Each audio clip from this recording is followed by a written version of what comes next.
नमस्ते दोस्तों, स्वागत है आपका the study wagon YouTube channel पर। आज हम पढ़ने वाले हैं स्टडी आईक्यू की बीपीएससी करंट अफेयर की मैगजीन, आसान भाषा में और उदाहरणों के साथ। सबसे पहले सारी क्रेडिट ये स्टडी आईक्यू को जाती है जिन्होंने इतनी बेहतरीन मैगजीन तैयार की है। यह मैगजीन खासतौर पर बीपीएससी और उससे रिलेटेड जो भी बिहार की परीक्षाएं हैं उनके लिए उपयोगी है। इसमें हम जुलाई 2024 से जुलाई 2025 तक के सभी महत्वपूर्ण करंट अफेयर्स को शामिल करें। हमारा मकसद है कि आपको आसान भाषा में समझाया जाए ताकि आपका रिवीजन आसानी से हो। तो ये इसका कवर फोटो है। एसटीडीआई को विशेष वार्षिक प्रकाशन करंट अफेयर सितंबर 2024 से जुलाई 2025 तक सारा है और बीपीएससी और अन्य बिहार की परीक्षा के लिए महत्वपूर्ण है। तो सबसे पहले देखते हैं, इसमें हम लोग टॉपिक वाइज पढ़ेंगे सितंबर, अक्टूबर, नवंबर, दिसंबर से लेके जुलाई 2025 तक। तो शुरू करते हैं सितंबर 2025। चलिए, पहला जो खबर है सितंबर 2025 24 का, उसमें है कि बिहार की पहली खेल अकादमी और विश्वविद्यालय। इसमें क्या हम पढ़ेंगे कि इसमें समाचार क्या है कि हाल ही में राष्ट्रीय खेल दिवस के अवसर पर बिहार के मुख्यमंत्री ने राज्य की पहली खेल अकादमी और बिहार खेल विश्वविद्यालय का उद्घाटन किया, जो राजगीर में अंतर्राष्ट्रीय खेल परिसर का एक हिस्सा है। तो राजगीर में जो अंतर्राष्ट्रीय खेल परिसर है उसका एक हिस्सा है, जो राष्ट्रीय खेल दिवस में मुख्यमंत्री ने आयोजित किया था। तो ये है पहला खबर। दूसरा, बोध गया के निकट सिनलौजा में बनेगा दुनिया के 7 अजूबों की प्रतिकृति। प्रतिकृति का मतलब एक तरह से जेरोक्स जैसा बात कर सकते हैं। ये इस समाचार में क्यों आई? तो हाल ही में पर्यटन विभाग के सचिव अभय कुमार सिंह ने बोध गया में पिरामिड, ताजमहल, चीन की दीवार समेत जो भी दुनिया के 7 अजूबे हैं उनकी प्रतिमा निर्माण को मंजूरी दी थी। तो ये भी है। नेक्स्ट बात करें तो महिलाओं की सुरक्षित यात्रा के लिए जीपीएस ट्रैकिंग शुरू करने वाला बिहार देश का तीसरा राज्य है। ठीक है, ये तीसरा राज्य बन गया। तो समाचार क्या है? तो सबसे पहले जो जीपीएस ट्रैकिंग की शुरुआत हुई थी वो हरियाणा ने की थी, फिर तेलंगाना ने किया और बिहार तीसरा राज्य बन गया। तो हरियाणा और तेलंगाना के बाद बिहार देश का तीसरा राज्य बन गया जिसने महिलाओं की सुरक्षित यात्रा के लिए जो भी बस वगैरह, सरकारी बस वगैरह होगी, वहाँ जीपीएस लगी रहेगी। तो 24x7 यानी 24 घंटे 7 दिन ट्रैकिंग प्रणाली सुरक्षित सफर सुविधा शुरू की है। योजना का नाम सुरक्षित सफर सुविधा है जिसमें जीपीएस ट्रैकिंग है। नेक्स्ट, बिहार पुलिस ने डायल 112 पर सिर्फ एक कॉल से महिलाएं जीपीएस ट्रैकिंग सिस्टम को सक्रिय कर सकती है। यानी अगर आप यात्रा कर रहे हैं तो 112 को आप कॉल कर दें तो वहां से आपकी लोकेशन ट्रैक होती रहेगी। पहले चरण में यह सेवा 6 जिलों में थी: पटना, नालंदा, गया, भागलपुर, बेगूसराय और मुजफ्फरपुर में। लीडर नारी नामक एक पायलट परियोजना के रूप में इसको शुरू किया गया था। तो पहले ये 6 जिलों में शुरू की गई थी, अब धीरे धीरे बिहार के जो भी जितने भी राज्य सब सभी में शुरू हो रही है। अगला समाचार क्या है? तो निफ्ट बिहार के बेगूसराय में अपने 19वें केंद्र का उद्घाटन करने जा रहा है। तो समाचार में क्यों है ये?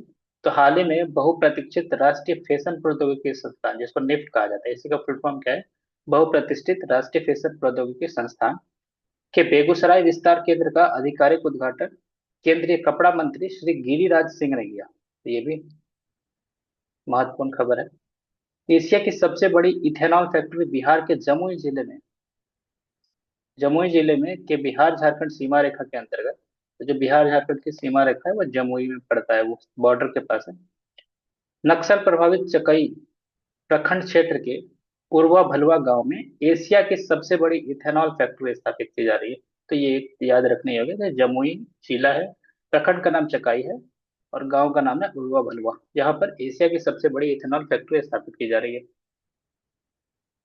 आईआईएम बोधगया ने, नेक्स्ट खबर क्या है? आईआईएम बोधगया ने अधिकारियों को नेतृत्व और प्रबंधन कौशल में प्रशिक्षित करने के लिए बिहार परिवहन विभाग के साथ साझेदारी करते हैं। दोनों ने पार्टनरशिप की है।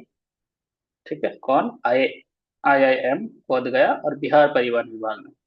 क्या है इस पे? तो हाल ही में आईआईएम बोधगया और बिहार के परिवहन विभाग ने प्रबंधन, नेतृत्व और कौशल विकास में अधिकारियों को प्रशिक्षित करने के लिए, ट्रेनिंग देने के लिए साझेदारी की है। ये जो साझेदारी है उसका कारण क्या है? तो ट्रेनिंग देने के लिए, जिसका उद्देश्य सेवाओं को बढ़ाना और सड़क दुर्घटनाओं को कम करना है। ये ट्रेनिंग के पर्पज से पार्टनरशिप ही है।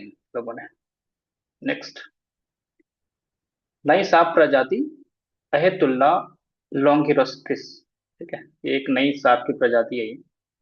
तो हाल ही में बिहार के वाल्मीकि टाइगर रिजर्व में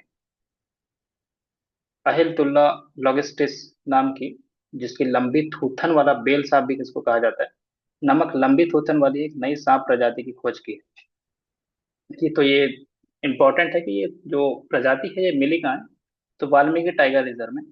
बिहार के अलावा ये प्रजाति भारत के मेघालय में भी पाई गई। यानी ये जो सांप की प्रजाति है ये दो जगह में है, एक तो मेघालय है और एक बिहार है। बिहार के कहाँ है, तो वाल्मीकि टाइगर रिजर्व में पाया गया है। नेक्स्ट खबर क्या है, विष्णुपद और महाबोधि मंदिरों के लिए गलियारा परियोजना है। ये समाचार में क्यों है, हाल ही में केंद्रीय बजट 2024-25 में बिहार के गया स्थित, गया में एक मंदिर है विष्णुपद मंदिर, और बोध गया में एक महाबोधि मंदिर, बुद्ध धर्म से संबंधित है, के लिए गलियारा परियोजना को विकसित करने की योजना की शुरुआत की है। दोनों को जोड़ा जाएगा। नेक्स्ट, पटना में एपीडा कार्यालय खुलेगा। क्या है ये एपीडा, देखते हैं।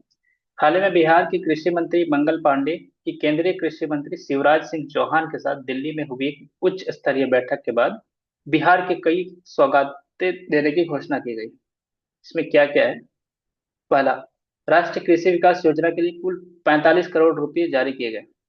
कृषि भवन पटना बिहार में एपीडा कार्यालय खोलने के लिए, ठीक है, तो ये इसके लिए 45 करोड़ रुपए का निवेश किया गया, ये खर्च किया गया। राष्ट्रीय लीची अनुसंधान केंद्र मुजफ्फरपुर में शहद अनुसंधान और परीक्षण प्रयोगशालाएं भी खोली जाएगी। डिजिटल फसल सर्वेक्षण के लिए 10 करोड़ रुपए तथा 5,000 क्विंटल गेहूं आधार बीज उपलब्ध कराने को मंजूरी दी गई। नेक्स्ट, भारत सरकार को मखाना और मक्का अनुसंधान केंद्र को मजबूत करने का निर्देश दिया गया। मखाना निर्यात को बढ़ावा देने के लिए अलग से एचएस कोड का निर्धारण किया जाएगा। नेक्स्ट बात करें तो मगध महिला कॉलेज को स्वच्छ और हरित परिसर पुरस्कार को सम्मानित किया गया। सबसे साफ सुथरा कौन सा है यहाँ, तो मगध महिला कॉलेज जो है ये सबसे साफ सुथरा है, पेड़ पौधे ज्यादा है, इनको सम्मानित किया गया।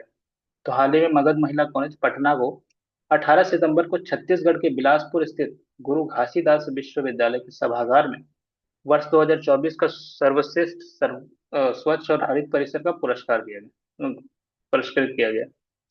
नेक्स्ट, बिहार का पहला वन्य जीव इको पार्क कौन सा है, समाचार में क्यों है, तो हाल ही में मुख्यमंत्री नीतीश कुमार ने कैमूर में राज्य के पहले वन्य जीव इको पार्क का उद्घाटन किया।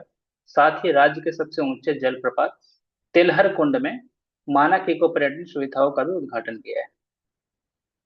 नेक्स्ट, अभी हम लोग उसी महीने का पढ़ रहे हैं,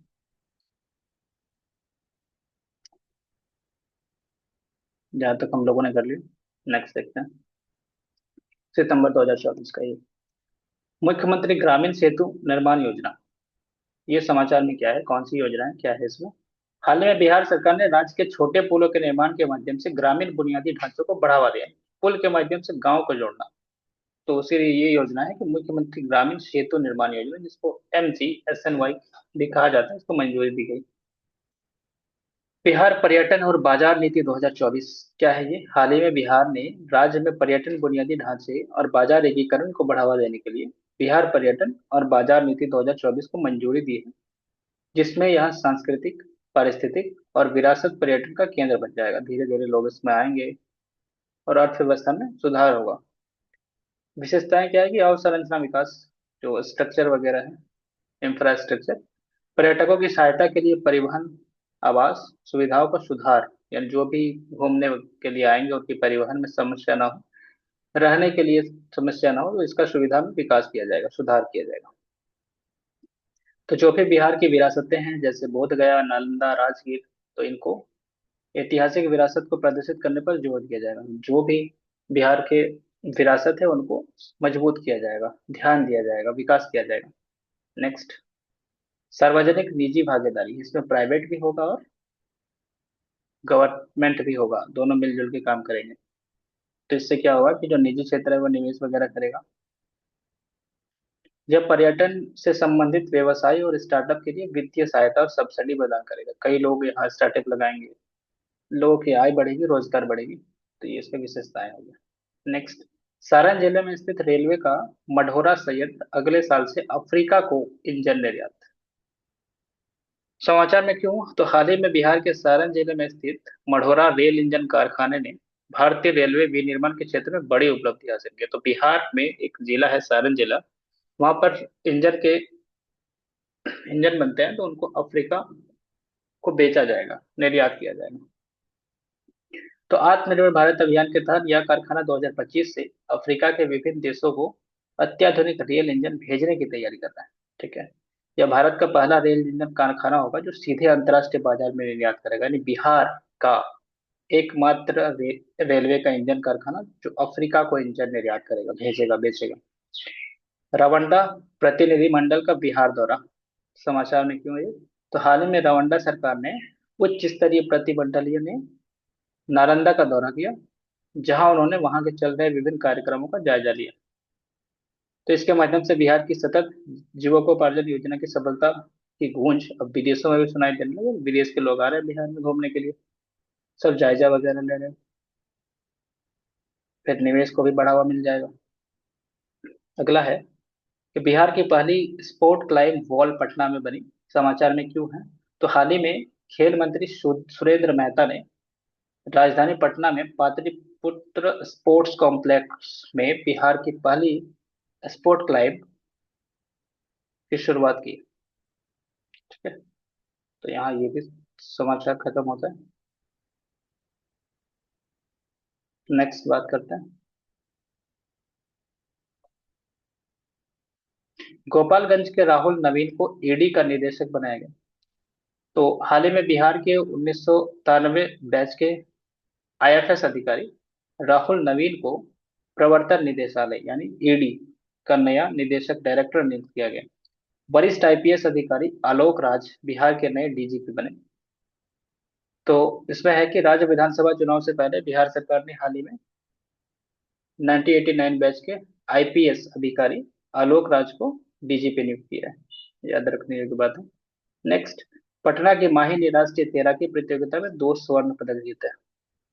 तो हाल ही में माही श्वेत राज ने भारतीय तैराकी महासंघ द्वारा आयोजित 77वीं राष्ट्रीय सीनियर तैराकी प्रतियोगिता में 2 स्वर्ण पदक जीतकर इतिहास रच दिया। नेक्स्ट, बिहार के हेमंत कुमार को एशिया के शीर्ष 15 GC 2024 पुरस्कार से सम्मानित किया गया। तो हाल ही में Asian legal business ALB Hong Kong और सिंगापुर ने बिहार के हेमंत कुमार को एशिया के शीर्ष 15 GC 2024 पुरस्कार से सम्मानित किया गया। वह इस सूची के भारत के एकमात्र और प्रथम व्यक्ति बन गए। प्रभाकर नंदन प्रसाद ने अंतर्राष्ट्रीय तैराकी प्रतियोगिता में स्वर्ण पदक जीता। क्या नाम है, हाल ही में पटना के प्रभाकर नंदन प्रसाद ने छठी ऑल कजाकिस्तान मास्टर अंतर्राष्ट्रीय तैराकी प्रतियोगिता में स्वर्ण पदक जीता। तो 1 महीने का हमने अभी कर लिया है, सितंबर का, सितंबर 2024 का। अब धीरे धीरे हम अगला भी जाएंगे। पीडीएफ आपको मिल जाएगी जल्दी।